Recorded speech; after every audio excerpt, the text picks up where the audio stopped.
10 HP पर्यंतच्या वीज ग्राहक शेतकऱ्यांना मोफत वीज द्या, आमदार डॉक्टर विश्वजित कदम यांची मागणी।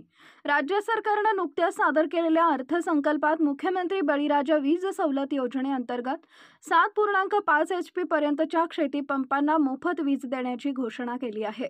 मात्र पलूस कडेगावचे आमदार डॉक्टर विश्वजित कदम यांनी या निर्णयात सुधारणा करून 10 HP पर्यंतच्या शेतीपंपांसाठीही मोफत वीज देण्याची मागणी विधिमंडळ अधिवेशनात आग्रही केलेली आहे। कृष्णा नदीकाठच्या शेतकऱ्यांना पाणी उपसा योजना अंतर्गत नदीतून पाईपलाईनद्वारे पाणी उचलावं लागतं। या प्रक्रियेसाठी मोठ्या क्षमतेचे 10 HP किंवा त्याहून अधिक क्षमतेचे सोलर पंप आवश्यक असतात।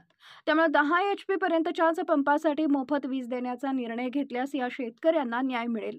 आमदार डॉक्टर विश्वजित कदम यांनी कृष्णा काठच्या 10 HP कृषी पंपधारक शेतकऱ्यांच्या परिस्थितीकडे लक्ष वेधत कृष्णा काठच्या शेतकऱ्यांना न्याय हक्कासाठी सरकारने 10 HP पर्यंतच्या शेतीपंपासाठीही मोफत वीज पुरवठा करावा अशी जोरदार शेतकरी हिताची मागणी केली आहे। शेतकरी हिताचं धोरण राबवण्याची जबाबदारी सरकारची आहे असंही त्यांनी स्पष्ट केलंय।